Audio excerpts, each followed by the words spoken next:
നമസ്കാരം. നിയമബോധിയിലേക്ക് സ്വാഗതം. ഇന്ന് ഉപരാഷ്ട്രപതിയാണ് നമ്മുടെ ചർച്ചാ വിഷയം. ഉപരാഷ്ട്രപതി സ്ഥാനത്തേക്കുള്ള തിരഞ്ഞെടുപ്പ് നടക്കാൻ പോവുകയാണല്ലോ. ഇന്ത്യയുടെ ഉപരാഷ്ട്രപതി ഭരണഘടന വിഭാവനം ചെയ്യുന്ന രാഷ്ട്രത്തിൻ്റെ രണ്ടാമത്തെ അധികാര സ്ഥാനമാണ്.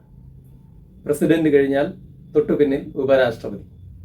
പ്രസിഡന്റിന്റെ അഭാവത്തിൽ പ്രസിഡന്റിന്റെ ചുമതലകളെല്ലാം നിർവഹിക്കാം എന്നുള്ളതുൾപ്പെടെ ഉപരാഷ്ട്രപതിക്കും ചില കടമകളുണ്ട്.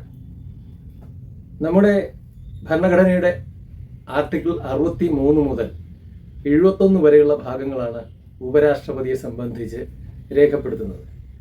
രേഖകൾ പ്രകാരം ഈ രണ്ടാമത്തെ പരമാധികാര സ്ഥാനത്തേക്ക് തിരഞ്ഞെടുപ്പ് നടത്തേണ്ടത് അതാത് പാർലമെന്റ് സഭകൾ ഉൾപ്പെട്ട അംഗങ്ങളുടെ വോട്ടുകളിലൂടെയാണ്. ചുമതലയെപ്പറ്റി പറഞ്ഞാൽ ഉപരാഷ്ട്രപതി രാജ്യസഭയുടെ അധ്യക്ഷനാണ്. നമുക്കറിയാം, നമ്മൾ ലോക്സഭയ്ക്ക് പാർലമെന്റിന് 2 തരം സഭകളുണ്ടല്ലോ. ഒന്ന് ലോക്സഭ, മറ്റൊന്ന് രാജ്യസഭ. ഈ ലോക്സഭയിൽ നമ്മുടെ പ്രധാനമന്ത്രി, സ്പീക്കർ എന്നിവർ ഉൾപ്പെടുന്ന ആ സഭയാണ് ലോക്സഭയായി ചേരുന്നത്. എന്നാൽ രാജ്യസഭ മുതിർന്ന ആളുകൾക്ക് വേണ്ടി ഉള്ള ഒരു സഭയായിട്ടാണ്, ഒരു ഉപദേശക സമിതി അഥവാ ഒരു രണ്ടാമത്തെ വിഭാഗം എന്ന നിലയിലാണ് കാണുന്നത്. ആ രണ്ടാമത്തെ വിഭാഗത്തിന് ഉള്ള ഒരു ചെയർമാൻ ലോക്സഭയ്ക്ക് സ്പീക്കർ എന്നുള്ളതുപോലെ രാജ്യസഭയ്ക്ക് ഈ ഉപരാഷ്ട്രപതിയാണ്. എങ്ങനെ ഉള്ള ഉപരാഷ്ട്രപതി രാജ്യസഭയെ നിയന്ത്രിക്കേണ്ടി വരും, സ്പീക്കർ ലോക്സഭയെ നിയന്ത്രിക്കുന്നു എന്നുള്ളതുപോലെ. അതാണ് യഥാർത്ഥത്തിൽ ഒരു ഉപരാഷ്ട്രപതിയുടെ ഏറ്റവും പ്രധാനമായ കർത്തവ്യം. ഇനി ഈ തിരഞ്ഞെടുപ്പ് രീതിയാണ് പഠിക്കേണ്ടത്. ഇലക്ട്രൽ കോളേജ് ഞാൻ പറഞ്ഞല്ലോ, രാജ്യസഭയിലെയും ലോക്സഭയിലെയും അംഗങ്ങളാണ് വോട്ട് ചെയ്യേണ്ടത്. എന്നാൽ ഈ വോട്ടിന് രഹസ്യ സ്വഭാവമില്ല എന്നുള്ളതാണ്. പ്രിഫറൻഷ്യൽ വോട്ട് രീതിയാണ് ഇവിടെ അനുവർത്തിക്കുന്നത്. മുതിർന്ന ആളുകളാണ്, തിരഞ്ഞെടുക്കപ്പെട്ട പ്രതിനിധികളാണ്, രഹസ്യമായിട്ട് വോട്ട് ചെയ്യേണ്ട ആവശ്യമില്ല. പിന്നെ ഒരാളെ തോൽപ്പിക്കാനല്ല, ഒരാൾക്ക് മുകളിൽ മറ്റൊരാൾ ഞങ്ങൾ പ്രിഫർ ചെയ്യുന്നു എന്ന് മാത്രമേ ആ വോട്ടിന് അർത്ഥമുള്ളൂ. അതായത് 2 കൂട്ടരും ഈ തിരഞ്ഞെടുക്കപ്പെടുന്നയാളെ അധ്യക്ഷനായി ബഹുമാനിക്കേണ്ടതാണല്ലോ.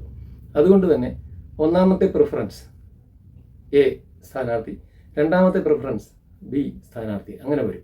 അപ്പോൾ ഒന്നാമത്തെ സ്ഥാനാർത്ഥി ആയിട്ട് പ്രിഫറൻസ് കൂടുതൽ കിട്ടുന്ന ആൾ ജയിക്കും. രണ്ടാം പ്രിഫറൻസ് കിട്ടുന്ന ആൾ തൊട്ട് പിന്നിൽ വോട്ടുകൾ നേടി രണ്ടാമതായി നിലകൊള്ളും. അല്ലാതെ തോൽപ്പിക്കപ്പെടുന്നു എന്ന് പറയാനാവില്ല. അതാണ് ഈ പ്രിഫറൻഷ്യൽ വോട്ട് സിസ്റ്റത്തിൻ്റെ രീതി. സാധാരണഗതിയിൽ നമുക്കറിയാമല്ലോ, വോട്ട് പാർലമെന്റിലേക്കും നിയമസഭയിലേക്കും മറ്റും നടക്കുന്ന വോട്ടിൽ എണ്ണം കൂടുതൽ ഒരാൾക്കേ നമുക്ക് വോട്ട് ചെയ്യാൻ പറ്റൂ. കൂടുതൽ ആളുകൾ വോട്ട് ചെയ്യുന്നയാൾ ജയിക്കും. ഇവിടെ കൂടുതൽ ആളുകൾ ഒന്നാം പ്രിഫറൻസ് കൊടുക്കുന്നയാളാണ് ജയിക്കുക. അങ്ങനെ ഒരു സംവിധാനമുണ്ട്. തീർച്ചയായിട്ടും രാജ്യസഭയും ലോക്സഭയും ഉൾപ്പെട്ട ഇലക്ട്രൽ കോളേജ് ആയതിനാൽ ഭരിക്കുന്ന കക്ഷിയുടെ സ്ഥാനാർത്ഥി ആരാണോ അവർ ജയിക്കുകയാണ് രീതി. അല്ലെങ്കിൽ അതിൽ നിന്ന് ആരെങ്കിലും കുറച്ച് സഖ്യകക്ഷികളൊക്കെ മാറി നിന്ന് വോട്ട് ചെയ്യേണ്ടി വരും.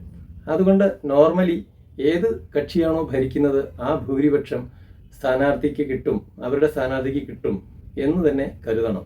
അതുകൊണ്ട് ഉപരാഷ്ട്രപതി തെരഞ്ഞെടുപ്പിൽ കാര്യമായ അട്ടിമറികളൊന്നും ഇതേവരെ സംഭവിച്ചിട്ടില്ല.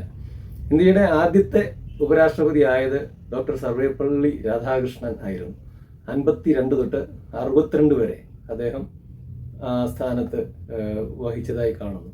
അപ്പോൾ നിലവിലുണ്ടായിരുന്ന ജഗ്ദീപ് ധൻഖർ രാജിവെച്ചതിനെ തുടർന്നാണ് ഈ തെരഞ്ഞെടുപ്പ് വേണ്ടി വന്നത് എന്ന് നമുക്കറിയാമല്ലോ. ചുരുക്കം പറഞ്ഞാൽ രാഷ്ട്രപതി സ്ഥാനത്തേക്ക് നടക്കുന്നത് ഒരു പ്രിഫറൻസ് തെരഞ്ഞെടുപ്പ് മാത്രമാണ്. അതൊരു തോൽപ്പിക്കാനുള്ള തെരഞ്ഞെടുപ്പല്ല എന്നാണ് നമ്മൾ ആദ്യമായി മനസ്സിലാക്കേണ്ടത്. ഈ സ്ഥാനം ആലങ്കാരികമല്ല. ഒരു സഭയുടെ അധ്യക്ഷനെയാണ് സഭ അംഗങ്ങളെല്ലാം ചേർന്ന് തിരഞ്ഞെടുക്കുന്നത്. അത് രാജ്യസഭയുടെ ശരിക്കും പറഞ്ഞാൽ ഉപരിസഭ, അത് പാർലമെന്റിന്റെ പ്രധാനപ്പെട്ട വ്യക്തികൾ ചേരുന്ന സഭ എന്ന് കരുതാവുന്ന വിഭാഗമായ രാജ്യസഭയുടെ അധ്യക്ഷ സ്ഥാനത്തേക്ക് കൂടിയാണ് ഈ തെരഞ്ഞെടുപ്പ് എന്ന് മനസ്സിലാക്കണം. ഇത്രയുമാണ് ഭരണഘടനയിൽ നമ്മുടെ ഉപരാഷ്ട്രപതിയെ പറ്റി സൂചിപ്പിച്ചിട്ടുള്ളത്.